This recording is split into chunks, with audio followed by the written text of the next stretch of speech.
Baik, di Sapa Indonesia Pagi kita masih berbicara mengenai sidang Sambo dan kondisi di mana ada dua asisten rumah tangga Sambo, yaitu Susi dan Kodir yang saat ini dicurigai bahkan oleh majelis hakim memberikan keterangan yang palsu atau kesaksian tidak sesuai.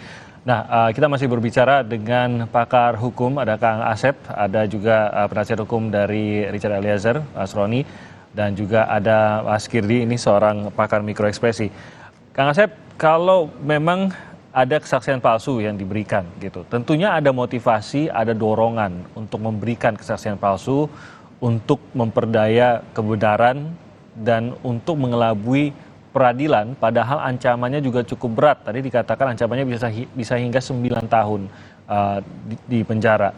Nah, bagaimana agar motivasi untuk memberikan kesaksian palsu ini bisa dihilangkan sehingga saksi itu bisa mengatakan sebenar-benarnya? Pasti entah itu motivasi keuntungankah atau bahkan ketakutan, Kang Asep. Jangan-jangan saksi merasa terancam sehingga ia terpaksa memberikan kesaksian palsu. Karena kalau kita lihat dalam kasusnya sendiri, kasus pembunuhannya ini sendiri, kan sebenarnya dua orang ini tidak terlibat dalam pembunuhan, tidak punya keterkaitan, tidak menarik pelatuk, tidak melakukan apapun dalam hal tersebut, sehingga bisa saja melepaskan diri dari jeratan apapun, Kang Asep. Bagaimana caranya? Tadi saya katakan bahwa untuk membuktikan perbuatan dengan alat bukti diantaranya saksi. Maka saksi bisa bersumpah atau berjanji memberi keterangan yang sebenar-benarnya. Dia harus sebenarnya. Ketika dia tidak beri keterangan sebenarnya, dia diancam saksi palsu. Karena nasib orang ditentukan alat bukti tadi. Bayangkan kalau saksi memberi keterangan sama padahal isinya palsu, yang korban kan misalnya kliennya Mas Roni, ya. Nah, itu yang kita kan. Nah, sekarang bagaimana caranya bahwa supaya saksi tidak palsu? Ya tadi hakim sudah mempelajari, ini ceritanya gini, dan dia udah tahu tuh di BAPT, oh ini saksi A, B, C itu intinya tahu begini. Nah, ketika dia keluar dari interval yang ditentukan, hakim harusnya keluar tadi menggunakan 174 gitu kan, jadi tidak ada beban. Nah, katakanlah sekarang pilihannya bagi saksi itu harusnya memberi kesaksian sebenarnya, tapi karena ancaman, karena rayuan, karena skenario, dan sebagainya, ya kan pilihan bagi saksi, dia kan cukup yang melihat, dia dengar, ya sampaikan. Kalau tidak itu kan, nah pilihan kalau Anda bohong 9 tahun, nah katakanlah kasus konkret akan merugikan kliennya Mas Roni, kan pilihannya kalau saya jadi saksi gampang kok.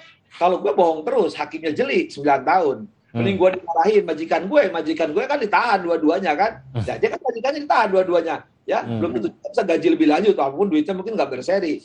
Kan pilihan itu. Nah, kembali ke orangnya, saya pikir gimana pun ya sederhananya, kan pasti pemikir ke sana gitu kan. Gue masih berbohong, gue diancam loh, apalagi loh hakimnya teriak, jaksa teriak, Mas Roni udah mengajukan juga tuh kan, teriak. Artinya Pak dikeroyok kelilingnya, artinya situasi itu tidak memungkinkan dia untuk berlanjut kebohongan itu. Ya pilihannya lebih baik keluar dari kebohongan itu, ya. Ancamannya ada. Nah, lebih penting lagi, sebenarnya ketegasan, kekerasan majelis hakim itu dibutuhkan. Ya kalau sekarang ditanggapi, ya waktunya habis gitu kan. Nah, makanya ini yang strategi ya, tadi saya di belakang ngomong, ya tanda petik ya, ini harusnya kecerdasan bagaimana timnya Mas Roni sebagai kuasa hukum terdakwa, ya, di Eliezer, ya yang tidak, maaf ya, saya katakan kan, lihat beda timnya Mas Roni dan timnya penasihat hukum lain gitu kan.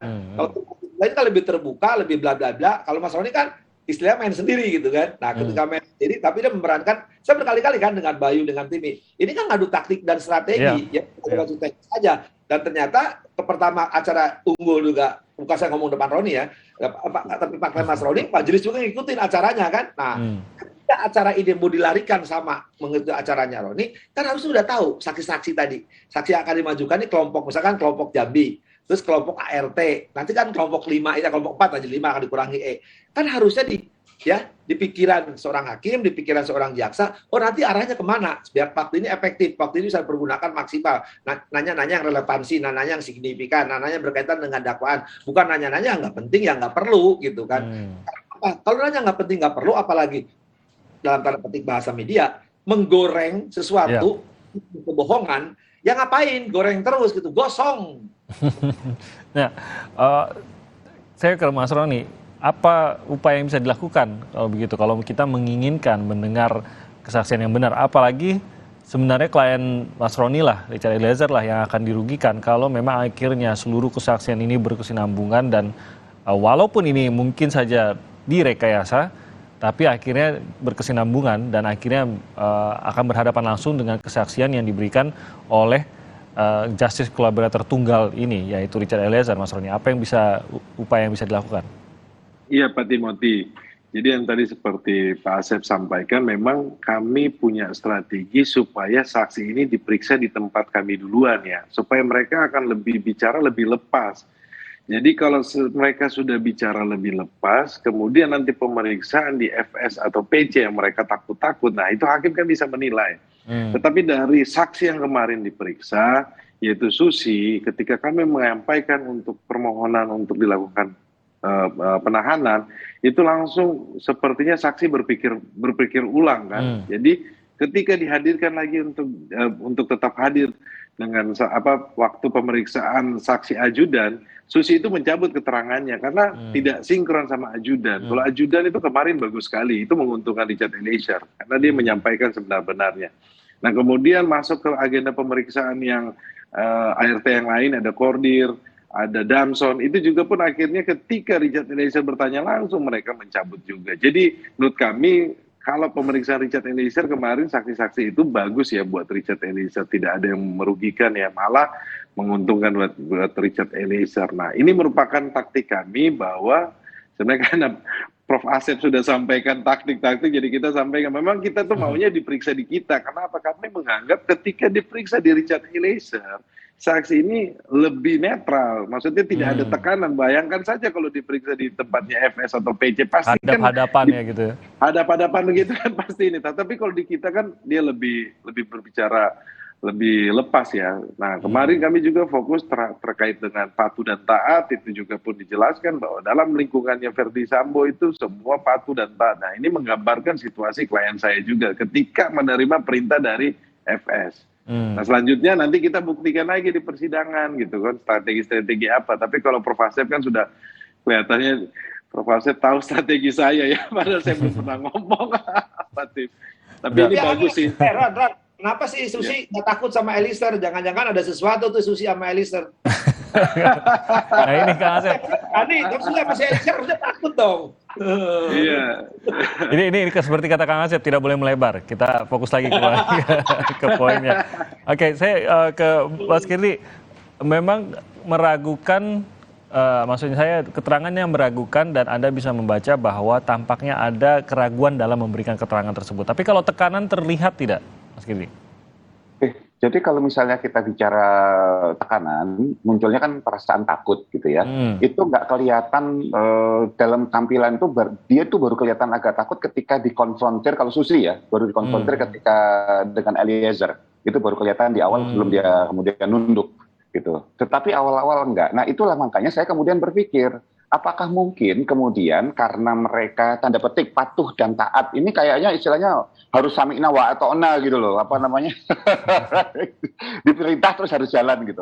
Biasa seperti itu alur komandonya. Bisa jadi ini Susi ini atau Kodir gitu misalnya yang lain, mereka tuh nggak tahu bahwa itu salah. Mereka dikasih tahu bahwa ini kebenarannya, ibu tuh mengalami ini, kamu harus cerita begini gitu. Misalnya seperti itu ya, misal.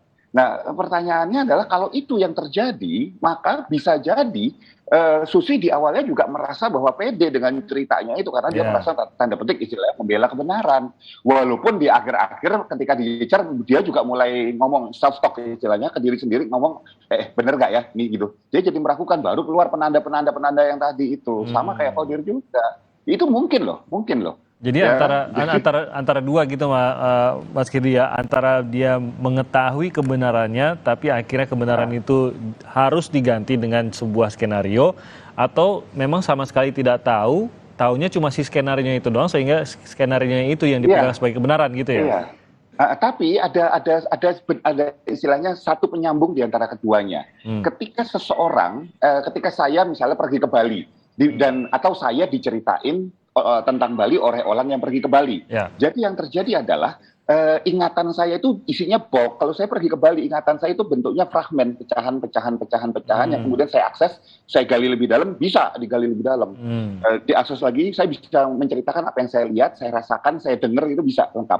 Tapi kalau informasi ini dimasukkan ke saya, dikasih tahu, dibaca berupa box, maka itu disimpan dalam satu memori otak yang menyatu semua, sehingga kalau saya mau menggali, misalnya saya ditanya, waktu itu kamu lihat dia lagi kondisi apa? Saya harus mengurut kembali dari awal, gitu, atau nyari gitu. Kalaupun nggak ada, saya stuck sebentar, saya harus memilih antara mau ngarang atau mau diem aja. Nah, karena itu banyak orang ketika berbohong, kalau ini ilmunya penyidik lah rata-rata gitu ya. Orang bohong tuh biasanya kalau udah kepentok, itu kalau nggak diem, bilang nggak tahu atau bilang lupa, itu udah standar gitu. Tahu, teman-teman kepolisian juga tahu kok, tahu banget. Jadi diamnya pun sebenarnya lagi mengurut lagi ceritanya begitu ya, dia mengingat lagi. Karena kalau misalnya dia menjawab langsung, dia tahu, dia tinggal loncat ke sel otak yang itu, sel memori yang itu, dia gali aja di situ, orang dia ada kok datanya gitu. Dan pasti tetap sinkron dengan keterangan-keterangan lainnya yang sudah diberikan karena memang benar-benar mengalami gitu ya.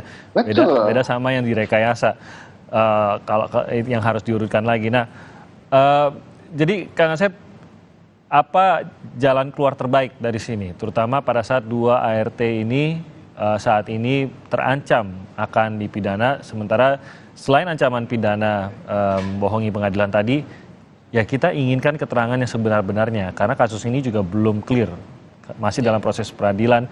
Kita juga ingin lihat kasus ini selesai dengan seterang-benderang mungkin gitu. Apa jalan keluar di sini, apa yang harus dilakukan agar kita bisa mendapatkan keterangan sebenar-benarnya, dan ini bisa menjadi presiden yang lebih baik untuk saksi-saksi siapapun yang kedepannya agar bisa benar-benar memberikan keterangan sejujur-jujurnya. Ya, ketegasan, bahkan juga tegas, keras supaya tuntas dari majelis. Bayangkan kalau ketegasan-kekerasan ya tidak dilakukan, sekelas ART, maaf ya saya menyebut ya, berani aja mengkadalin majelis. Apalagi nanti saksi-saksi berikutnya kan banyak, tidak hanya sekelas ART ya. Kita bersyukur tadi ada kejujuran dari teman-temannya Eliezer, kelompok ajudan lah ya, ada kejujuran. Saya khawatirkan kalau ini tidak dilakukan terhadap kelas ART Susi ya dan beberapa orang saksi lainnya, tidak dilakukan melalui proses hukum yang membuka ruang untuk itu.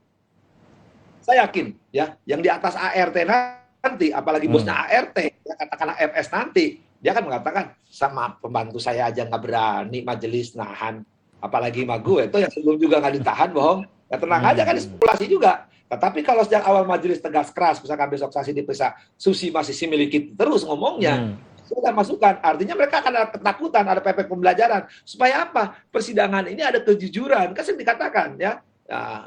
Dia dulu itu kan, berani jujur itu hebat. Supaya ada kehebatan itu diperlihatkan kejujur, supaya kita ada edukasi, ada pembelajaran. Media juga menjanjikan, bukan menjanjikan kebohongan. Yang nonton sinetron drama seri, tapi nonton inilah, saya banyak belajar lah. Kita harus sudah ngaku ya, Baradae ini kan bayangin seorang Barada, tapi kejujurannya, pertobatannya, dia berani mengatakannya terus terang kan. Bahkan saya, maksudnya ya, saya ingat kata-kata dari Baradae kan, dia menyebut FS, saya tidak menyebut ini FS. Coba buka pernah ya, mungkin F-nya salah, ada lidah Sunda ya.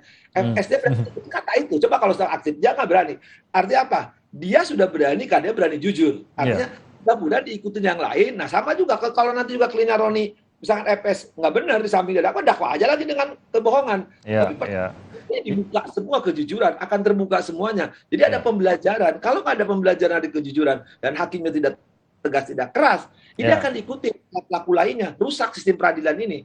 Ya, jadi harus diingat ya Kang Asep ya, bahwa dalam peradilan ini tidak ada lagi dilihat siapa yang jenderal, siapa yang ART, siapa yang Barada, siapa yang pokoknya ada terdakwa, ada saksi, dan ada tim kuasa hukum dan lain-lain. Tidak ada alasan apapun untuk merasa tidak berani untuk memberikan keterangan. Kira-kira begitu Kang Asep? Betul. Jadi di sini itu kan ruangnya keterbukaan, namanya pengadilan independensi ya, imparsial ya, ada kebebasan, ada keterbukaan ya, makanya dinyatakan dibuka dan terbuka untuk umum, itu publik menyaksikan bahwa ini arena mencari keadilan loh, bukan untuk mencari ya lain-lain, bukan juga untuk menghukum, tapi mencari keadilan bagi siapapun, karena ada kepastian di situ, ada keadilan di situ, ada kemanfaatan bagi siapapun ketika orang bersidang pengadilan. Tidak usah takut di pengadilan. Dan pengadilan bukan tempat yang mengerikan, tapi tempat mengadili. Ya, baik Kang Asep, Soroni dan juga Mas Kiri, terima kasih banyak sudah bergabung bersama kami pada pagi hari ini. Kita akan lihat bagaimana kelanjutan dan juga tadi ketegasan dari majelis hakim yang akan kita lihat dan dibutuhkan dalam persidangan ini. Salam sehat semuanya untuk Kang Asep, Mas Soroni dan juga Pak Kiri. Terima kasih Mas Roni. Selamat pagi. Dan saudara, kami masih akan kembali lagi di Sapa Indonesia Pagi, tetap bersama kami.